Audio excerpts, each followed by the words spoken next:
Hello everyone, it's Simon here with a review of Shake That Controller. Shake That Controller is a minigame collection available on PlayStation 4, and I bought it on the Asian stores, specifically the Hong Kong store, because it's on sale and it's in English there. It's only available in the Asian stores at the moment. I don't know when or if it will be coming to the Western world, but it's available in English, so it should be. But it's amazing and I love it, and you know I love my mini games, and this is a good selection. There's a few things I need to explain though before I dive into the 5 games that it's got in the collection and explain how they work. You have, and in your main menu essentially is like a little playground arena, and inside there is this pink deity that looks like a pig with tiny little legs. It reminds me of the pig character out of Aggretsuko. And you can use the touchpad on your PS4 controller to interact with it. So if you kind of stroke it a little bit, it's like you're patting its head and it'll be like, "Oh, very nice." But if you press the touchpad, then you're spanking it across the head and then it gets angry. The way how you keep the deity happy is to collect coins and feed it money. And it will kind of collect that, and then it will spew out like little trinkets for you, which you can then use in the playground environment for the main menu. But most of them are things that you can just throw at it and then make it be all hurt and harmed, or you can smash up a pot or hit some targets for target practice. The way you collect those coins though are by playing the mini games, which all have online and local leaderboards. The first one is a popcorn game where you dive into different frying pans full of popcorn. The popcorn will slowly go red and then explode everywhere, and then you need to use those to jump or double jump to collect stars, which then turn into coins, or collect various unlockable extras in the level. And then you can try and jump to further frying pans as you go along if you can try and line it up all right. At the top of the screen you'll see that there is a countdown, and that's the same for every level. And then in the bottom left hand side you'll see that there's a pot of money which you can kind of shake around with if you move the controller to try and shake money out of the coins. The significance of that is that at the end of each level you need to get to the exit before the time limit goes out if you want to keep the coins in the bowl. The bowl of coins turns into bonus points for your high score, but then you can feed them to the deity that can then spew out more things for you to then throw at it. See what I mean about Barbie? I love it. If you don't get to the exit, it's not like a game over. It just means that any coins that are not in that jar, you can't keep. So if you think you're not going to fail, then you'll quickly shake the controller around everywhere, so that you can get the coins out of the bowl and onto the floor, so that the deity can then eat it up afterwards and like be burping and stuff. Weird little mechanic there. Also, as you're going along, and it's the same throughout every mini game, the deity is on the right hand side and you need to placate it. So you might need to stroke it a little bit so that it feels like it's been loved. It might be getting angry and trying to bounce the screen around, or like jump on top of it so that it squashes it down, in which case it might need telling off. So then you'll tap the controller and smack it around the face and then it will dive back off again. Or you can just keep playing the minigame and let it muck about with you as you go along, because sometimes it's easier to do that and just focus on trying to play the game rather than keeping the deity happy at the same time. So as you can see, there's lots going on all at once before you even get to play the game itself, which is one of the reasons why I really like Shake That Controller. It's also why the fact that each of the 5 mini games is really well thought out and has progression and levels means that normally I'd be like, well, there's only 5 games. These games are chunky and there's a lot to do in them, even though they are simple, and they're all single player as well, I might add. So yeah, just be aware that there is a lot to do. So the first game is the popcorn game, where you're diving in, collecting stars and bouncing from frying pan to frying pan, trying not to burn and be killed at the same time. Number 2 is around spinning dogs, I think it's called, and each dog planet or dog sun has 2 little arms on, which you can try and fly to and use gravity to spin around and collect stars. It then uses the gravitational orbit and pull of those stars to let you dive from planet to planet, and then if you can find a black hole, that will then take you off to another galaxy that might be raining stars for you to collect, so therefore it's going to be getting you more money essentially and higher scores for the online leaderboards. Number 3 is Floating Balloon, and that essentially is up the game.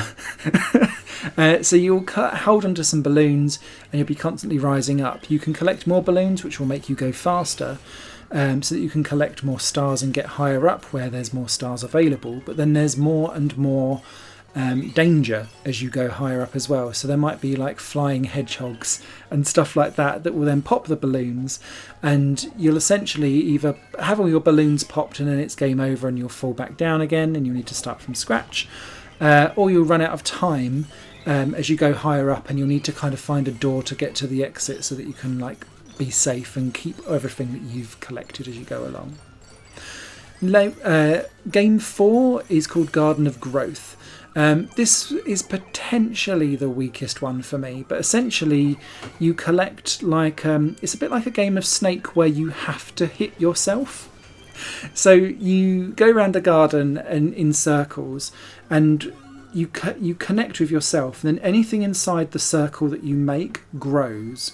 So the first time it will grow a spout, second time it might grow a flower, and then you'll be making the garden and the area grow as best as possible, and then you might trigger something where you'll get a key that will pop out, or it might be that an animal pops out and then you need to encircle it to kill it, because then it can't do anything and it just kind of pops.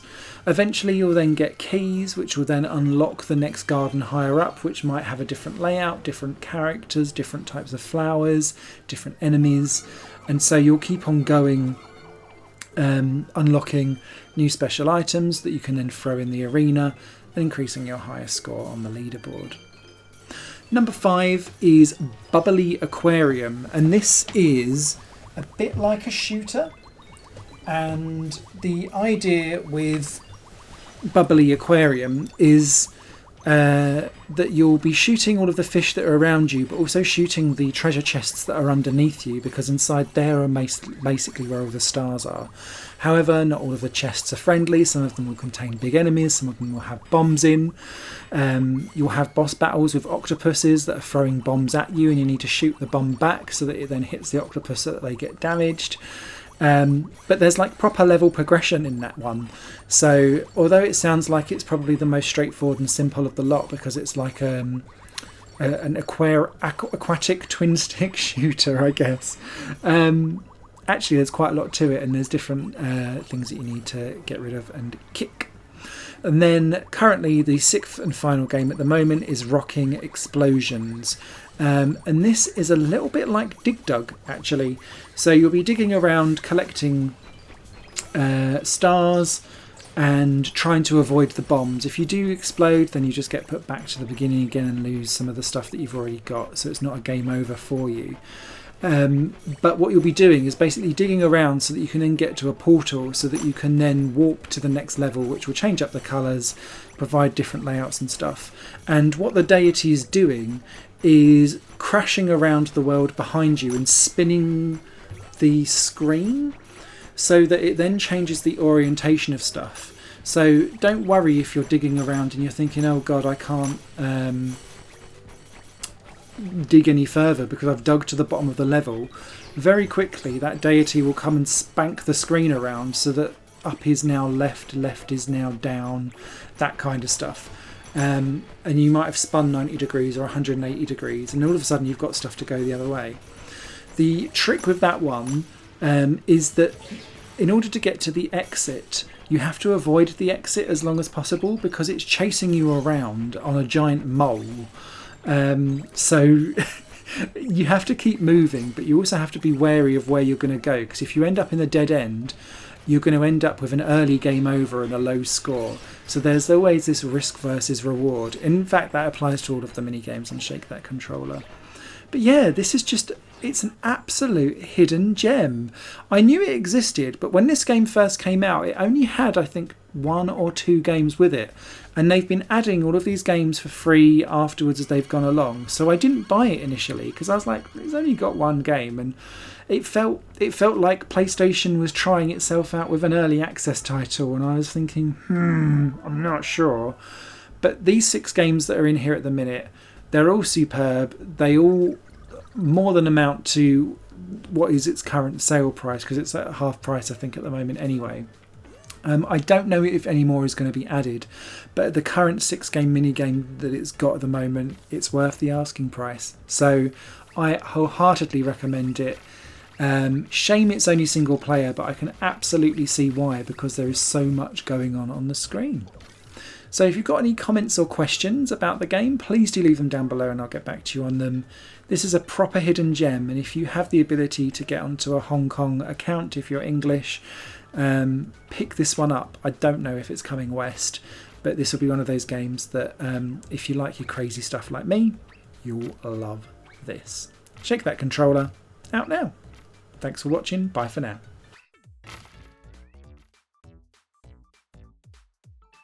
Higher Plane Games is part of the Higher Plane Network, a collection of media projects ran by me. If you like what you see and want to find out more, visit patreon.com/Higher Plane Network. Your support can make so much more possible, be that a like, a comment, a share, or a pledge. Thanks for watching.